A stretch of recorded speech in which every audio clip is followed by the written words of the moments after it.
ആരാധ്യനായ ശ്രീ രാജീവ് ചന്ദ്രശേഖർജി ബിജെപി സംസ്ഥാന പ്രസിഡന്റ് ബിജെപിയുടെ പതാക ഇപ്പോൾ ഉയർത്തുന്നു.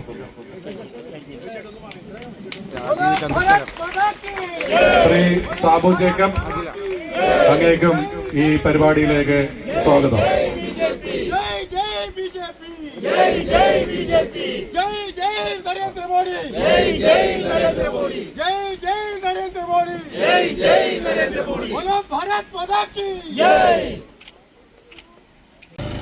പാർലമെന്റും നരേന്ദ്രമോദിജിന്റെ സർക്കാർ വഖഫ് ബിൽ അമെന്റ്മെന്റ് ആക്ട് പാസ്സാക്കി. അത് കഴിഞ്ഞ് നമ്മുടെ മൈനോറിറ്റി മന്ത്രി ആയ ക്യാബിനറ്റ് മന്ത്രി ഗവൺമെന്റ് ഓഫ് ഇന്ത്യയിലെ കിരൺ റിജിജു ഇവിടെ വന്നു. ഞങ്ങളെല്ലാവരും ഒരു ആവേശത്തിലായിരുന്നു. ഞങ്ങൾ കൊടുത്തൊരു വാഗ്ദാനം, നിങ്ങൾ എത്ര കൊല്ലമായി പരിഹരിക്കാത്ത ഈ പ്രശ്നം ഇനി ഞങ്ങൾ പരിഹരിക്കും. ഒരു സന്തോഷ വാർത്തയോട് ഞങ്ങൾ ഇവിടെ വന്നു. പാർലമെന്റ് നിയമം പാസാക്കി. കോൺഗ്രസ് അതിനെ എതിർത്തു, CPM അതിനെ ഒപ്പോസ് ചെയ്തു, മുസ്ലിം ലീഗ് പിന്നെ പറയണ്ട എന്താ ചെയ്തത്. പക്ഷേ 35 കൊല്ലം ഇവിടുത്തെ ജനങ്ങളെ ദ്രോഹിച്ച് കോൺഗ്രസും CPM-ഉം അത് കഴിഞ്ഞിട്ടും ദ്രോഹിക്കുമെന്ന് ഞാൻ വിചാരിച്ചില്ല. അത്ര നാണമില്ലാത്ത രണ്ട് പാർട്ടിയാണെന്ന് ഞാൻ ചിന്തിച്ചില്ല. എന്നാലും പാർലമെന്റ് പാസാക്കി ആക്ട്, എന്നാലും അവർ സുപ്രീം കോർട്ട് പോയി കളിക്കാൻ നോക്കി, ഇതിന് സ്റ്റേ വാങ്ങാൻ നോക്കി. എന്തുകൊണ്ട്? ഇവർക്ക് ഒരു വലിയൊരു ആഗ്രഹം, എങ്ങനെയെങ്കിലും പാർലമെന്റ് പാസ് ആക്ട്, നിങ്ങളുടെ അവകാശങ്ങൾ എങ്ങനെയെങ്കിലും അത് മറിച്ച് വഖഫ് പിന്തുണ കൊടുക്കണം. പാർലമെന്റ് പാസ്സാക്കിയ ആക്ട് ഹൈക്കോർട്ട് കേട്ടു, അവർ മനസ്സിലാക്കി. ഈ ഹൈക്കോർട്ട്, നമ്മുടെ കേരള ഹൈക്കോർട്ട് തീരുമാനിച്ചു, ഒരു ജഡ്ജ്മെന്റ് കൊടുത്തു. ഈ ഭൂമി വഖഫ് ഭൂമിയല്ല എന്ന് കേരള ഹൈക്കോർട്ട് പറഞ്ഞു. പിന്നെന്താണ് സംസ്ഥാന സർക്കാർ ചെയ്യാത്തത്? ഒന്നും ചെയ്തില്ല.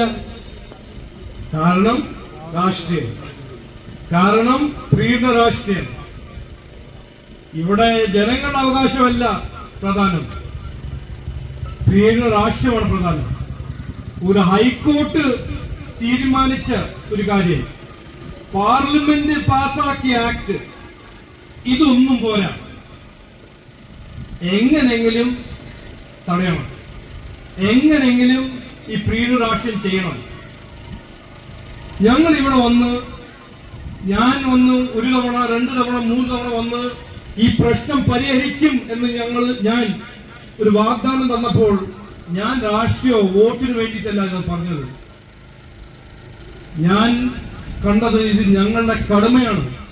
ഞങ്ങളൊരു രാഷ്ട്രീയ പാർട്ടിയാണ്. ജനങ്ങളുടെ പ്രശ്നങ്ങൾ പരിഹരിക്കാൻ ഞാൻ കാണുന്നത്, ഞങ്ങളുടെ പാർട്ടി കാണുന്നത് ഞങ്ങളുടെ കടമയായിട്ട് കാണുന്നു. നിങ്ങൾ വോട്ട് തരില്ലേ അത് വേറെ മറ്റൊരു വിഷയം. പക്ഷേ ജനങ്ങളെ ദ്രോഹിക്കുന്ന, ജനങ്ങളുടെ കഷ്ടങ്ങൾ ഞങ്ങൾ കാണുമ്പോൾ അതിനുവേണ്ടി എന്ത് ചെയ്യണം, എങ്ങനെ പരിഹരിക്കണം, ഏത് വഴി പരിഹരിക്കണം എന്നാണ് ഞങ്ങളുടെ ചിന്ത. പക്ഷേ ഇവിടുത്തെ പാർട്ടി, രാഷ്ട്രീയ പാർട്ടികൾ CPM-ഉം കോൺഗ്രസും ജനങ്ങളെ കഷ്ടങ്ങൾ കാണുമ്പോൾ എങ്ങനെയാണ് അവരെ കൂടുതൽ ഉപദ്രവിക്കേണ്ടത്, എങ്ങനെ ഇതിന്ന് നമുക്കൊരു പൊളിറ്റിക്കൽ ബെനിഫിറ്റ് എങ്ങനെ കിട്ടും എന്നാണ് അവരുടെ ചിന്ത. ഇതാണ് വ്യത്യാസം. ഞാൻ ഇന്ന് രാവിലെ കിരൺ റിജിജുവിനൊപ്പം കൊച്ചിയിലുണ്ടായിരുന്നു. അദ്ദേഹം വന്നു, ഒരു പരിപാടിയിൽ പങ്കെടുത്തു. അപ്പൊ ഞാൻ പറഞ്ഞു, ഇങ്ങനെ ഞാൻ മുൻപത്ത് പോകുന്നുണ്ട്, 500 ദിവസമായിട്ട് അവർ ഇരിക്കുന്നു, ഞങ്ങൾക്ക് എല്ലാവർക്കും സങ്കടമാണ്, ഇത് ഇരിക്കാൻ പാടില്ല, സമരം ചെയ്യാൻ പാടില്ല, അവരുടെ അവകാശങ്ങൾ, റവന്യൂ അവകാശങ്ങൾ അവർക്ക് കിട്ടുന്നതാണ്. പക്ഷേ നടക്കുന്നില്ല കിരൺജി എന്ന് ഞാൻ പറഞ്ഞു. ഇവര് ദ്രോഹിക്കുന്നു പറഞ്ഞു. അപ്പൊ കിരൺജി എന്നോട് പറഞ്ഞു, അവരോട് പറയൂ, പേടിക്കണ്ട, ഇനി കുറച്ചു ദിവസങ്ങളെ ആവശ്യമുള്ളൂ. സുപ്രീം കോടതിയിൽ ഈ കേസ് CPM സർക്കാർ തോൽക്കും. അതിനു വേണ്ടി ഞങ്ങൾ നന്നായിട്ട് അധ്വാനിക്കും. നല്ല ലോയർ അവിടെ പോയിട്ടുണ്ട്. കേസ് ലോ ഞങ്ങളുടെ ഫേവറിലാണ്. ആ ഒരു മെസ്സേജ് സന്ദേശം ഞാൻ പറയാൻ ആഗ്രഹിക്കുന്നു, കൊടുക്കാൻ ആഗ്രഹിക്കുന്നു.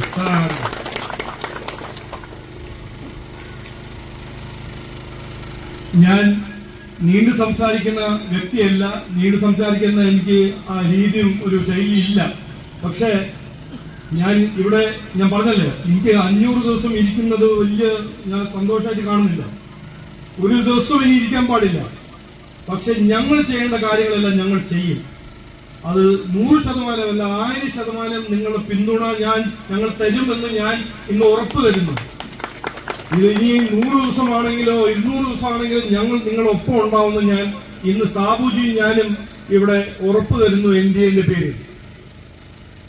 പക്ഷെ ഇത് മാത്രമല്ല, ഇന്ന് ഞങ്ങളൊരു മീറ്റിംഗിൽ റിജിജുജിന്റെ ഒപ്പം പോയപ്പോൾ ആർച്ച് ബിഷപ്പ് തട്ടിൽജി ഞങ്ങൾ മുമ്പിൽ 2 കാര്യങ്ങൾ വെച്ചു.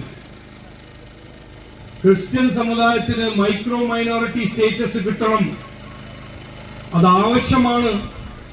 കാരണം ഈ നാട്ടിൽ മൈനോറിറ്റിന്റെ പേരിൽ ഒരു സമുദായം മാത്രമാണ് എല്ലാ റിസോഴ്സസും പിടിച്ചുകൊണ്ടുവന്നത്, ആനുകൂല്യങ്ങളെല്ലാം.